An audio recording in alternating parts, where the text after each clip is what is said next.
साल 2023 7 अक्टूबर को मध्य पूर्व की धरती पर सूरज हमेशा के लिए उस दिन उगा था, लेकिन कुछ ही घंटों के बाद यह धरती खून से लाल होने वाली थी, क्योंकि उसी सुबह 6:30 बजे के करीब गाजा पट्टी से उड़े रॉकेट्स ने इजराइल की सीमाओं को चीर दिया। हमास ने उस दिन अचानक बिना किसी चेतावनी के 5000 से ज्यादा रॉकेट्स इजराइल पर दाग दिया और इसी के साथ शुरू हुआ 21वीं सदी का सबसे खतरनाक और भयावह युद्ध। हमले का निशाना थे खासकर इजराइल के दक्षिणी शहर, खासकर स्देरोत, अश्केलोन और एक संगीत महोत्सव जहां पर युवा नाच रहे थे, लेकिन कुछ ही मिनटों में उनकी जिंदगी थम गई। वहां पर 1195 नागरिक, सैनिक, महिला और बच्चे भी मारे गए। इसके अलावा करीब 250 लोगों को बंधक बना लिया गया, जिनमें महिलाएं, बुजुर्ग और विदेशी नागरिक भी शामिल थे। और इस हमले के तुरंत बाद इजराइल के प्रधानमंत्री बेंजामिन नेतन्याहू ने कहा, हम युद्ध में हैं और यह युद्ध हमारे अस्तित्व का है और हम अब तब तक नहीं रुकेंगे जब तक गाजा को समाप्त नहीं कर देते। और इस हमले के जवाब में इजराइल ने ऑपरेशन आयरन स्क्वाड शुरू किया, गाजा पर हवाई हमले किए, ड्रोन स्ट्राइक किया और जमीनी ऑपरेशन का सिलसिला चल पड़ा। पर असली सवाल ये नहीं कि युद्ध कैसे शुरू हुआ, सवाल ये है कि क्या ये षड्यंत्र द्वारा अटैक किया गया था और क्यों मुट्ठी भर देश इजराइल अकेले ही अपने दुश्मनों से लड़ता है और टिक भी जाता है। आज इस वीडियो में हम समझने वाले हैं कि इजराइल इतना ताकतवर कैसे है, क्यों हमास लगातार बर्बाद होने के बाद भी इजराइल के सामने झुक नहीं रहा था, और इसके अलावा क्यों इजराइल ने इस युद्ध को खत्म करने के बजाय और इस युद्ध को बढ़ाया। इजराइल का खुफिया एजेंसी क्या कर रहा था, जब ये हमला हुआ तो मोसाद क्या कर रहा था, और ये इजराइल का मोसाद कितना ताकतवर है, और आखिर में क्या ये जंग रुक चुकी है कि इसके बाद कोई और खेला होने वाला है। इस वीडियो को लास्ट तक देखेगा, क्योंकि ये जवाब जितना आसान दिखता है उतना आसान है नहीं। इजराइल ने जब ऑपरेशन आयरन स्क्वाड शुरू किया तो पूरी दुनिया हिल गई, क्योंकि यह सिर्फ जवाब नहीं था, यह बदले की आग थी।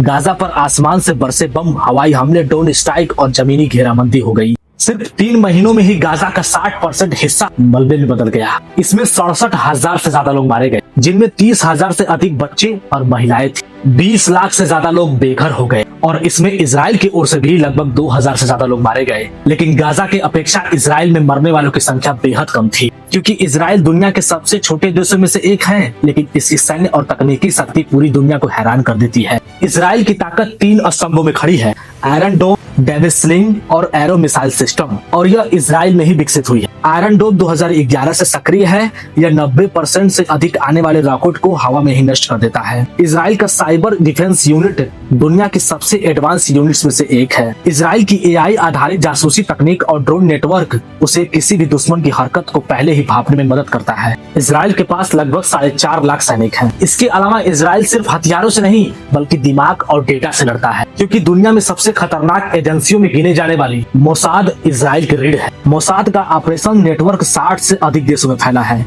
यह एजेंसी न केवल जानकारी जुटाती है बल्कि साइलेंट ऑपरेशन में माहिर है। 7 अक्टूबर 2023 के हमले के बाद मोसाद ने गाजा, लेबनान और सीरिया में इंटेलिजेंस स्ट्राइक शुरू कर दिया। ड्रोन, साइबर स्पाईवेयर और एआई की मदद से इन्होंने हमास के सैकड़ों ठिकानों पर ट्रैक किया और नष्ट कर दिया। माना जाता है कि मोसाद की यूनिट 8200 ने हमास की कम्युनिकेशन सिस्टम को महज 72 घंटों में हैक कर लिया था, और इसी वजह से इजराइल को हमास के ठिकाने एक्सरे की तरह नजर आने लगे थे, और एक-एक करके इजराइल ने हमास के ठिकानों पर ताबड़तोड़ हमला किया था। लेबनान से हिजबुल्लाह ने इजराइल पर रॉकेट बरसाए, सीरिया में इजराइल ने ईरानी ठिकानों पर एयर स्ट्राइक कर दिया। ईरान ने जवाब में मिसाइल और ड्रोन से हमले दागे, और इसी के बाद यह सिर्फ हमास का युद्ध नहीं रह गया बल्कि यह मध्य पूर्व की आग बन चुका था। इस पर कई अंतर्राष्ट्रीय विशेषज्ञ बोलने लगे कि यह तीसरे विश्व की आहट है। इसके बाद इराक और सीरिया में अमेरिकी ठिकानों पर हमले हुए। अमेरिका खुलकर इजराइल के साथ खड़ा हो गया, ईरान के खिलाफ नए प्रतिबंध लगा दिए। गाइस, इस युद्ध ने सिर्फ दीवारों को नहीं तोड़ा बल्कि कई जिंदगियों को उजाड़ दिया था। गाजा की अर्थव्यवस्था पूरी तरीके से ठप गई, बेरोजगारी 80% तक पहुंच गई। गाजा में भोजन, भूखमरी और दवाइयों का संकट चरम पर है। हर दिन धूल, धुआं और डर का नया सूरज हर लोग वहां पर देखते हैं। इजराइल में भी भारी सैन्य खर्चा हुआ है। सिर्फ 2024 में युद्ध का खर्च 58 अरब डॉलर तक पहुंच गया है, और इसमें अमेरिका ने इजराइल को अरबों डॉलर के हथियार और आर्थिक सहायता दी है। इजराइल को लगभग 3.8 अरब डॉलर की सैन्य मदद दी है। इसके अलावा यूरोप, ब्रिटेन और जर्मनी भी इजराइल को रक्षा उपकरण और खुफिया समर्थन देते हैं। अब आप सोच रहे होंगे कि ये युद्ध इतना लंबा कैसे चला। गाजा की जमीन के नीचे सैकड़ों किलोमीटर लंबी सुरंगें हैं, जहां हमास के हथियार, रॉकेट और लड़ाके छुपे होते हैं। इजराइल हर बार जब एक सुरंग नष्ट करता, हमास नई सुरंग बना लेता है और इसी वजह से ये युद्ध बहुत लंबा चला और इसी वजह से युद्ध जल्दी खत्म नहीं हो पाता। इजराइल ने इस युद्ध में अपनी नीति साफ कर दी थी, जब तक गाजा से खतरा खत्म नहीं होता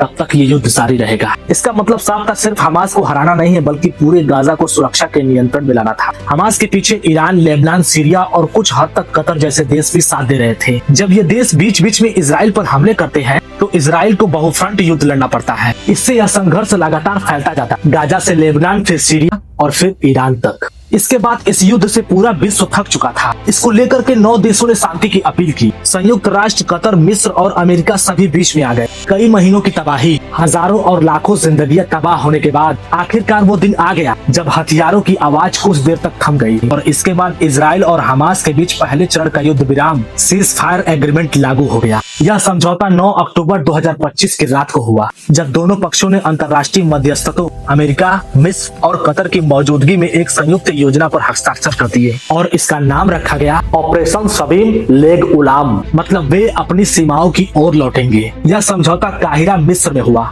जहां 3 बड़े मध्यस्थ देश अमेरिका, मिस्र और कतर दोनों पक्षों को एक टेबल पर लाए। इजराइल की ओर से प्रधानमंत्री बेंजामिन नेतन्याहू और रक्षा मंत्री योआव गैलेंट ने दस्तखत किए, जबकि हमास की ओर से इस्लामिक हानिया और यामेहा सिनवार प्रतिनिधि रहे। ये पूरा बातचीत कई दिनों से गुप्त रूप से चल रही थी और 9 अक्टूबर को जाकर के ये पहला चरण पूरा हुआ, एक सीमित युद्ध विराम, ताकि आगे की शांति वार्ता फिर से शुरू की जा सके। कुल मिलाकर के गाइस कुल 6 बिंदुओं पर सहमति बनी है। दोनों पक्ष किसी भी नए सैन्य, मिसाइल या हवाई हमले को तुरंत रोकेंगे। हमास को 72 घंटे के अंदर सभी 48 बचे हुए बंधकों को छोड़ना होगा, जिनमें 20 जीवित और बाकी को मृत माना जा रहा है। इसके बदले इजराइल 250 फिलिस्तीनी कैदियों को रिहा करेगा और 1700 अन्य लोगों के नाम बाद की सूची में तय होंगे। इजराइल अपनी सेनाओं को गाजा से ग्रिड लाइन तक वापस खींचेगा, यानी कि सिर्फ सीमित हिस्से खाली करेगा लेकिन सुरक्षा नियंत्रण बनाए रखेगा। गाजा में दवाइयां, भोजन, पानी और राहत सामग्री भेजने के लिए सीमाएं खोली जाएंगी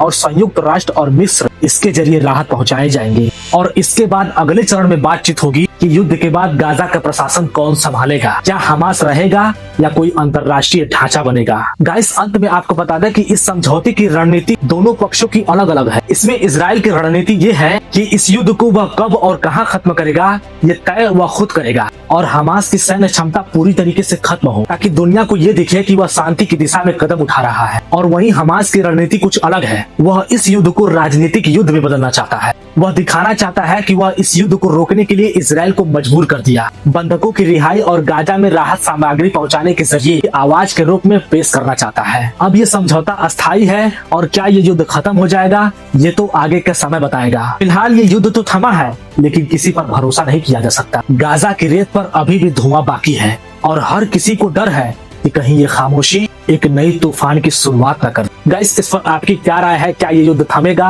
और क्या इजराइल मान जाएगा? इन दोनों देशों में चल रहे युद्ध पर आपकी क्या राय है, अपनी राय कमेंट सेक्शन में लिखकर बता सकते हैं। और ये वीडियो आपको कैसा लगा आप हमें ये भी बता सकते हैं। अगर हमारे चैनल पर नए हैं तो चैनल को सब्सक्राइब कर दीजिएगा, इस वीडियो को लाइक कर दीजिएगा। मिलते हैं किसी नेक्स्ट वीडियो में, तब तक अपना ख्याल रखिएगा, स्वस्थ रहिएगा, मस्त रहिएगा। बहुत बहुत धन्यवाद गाइस।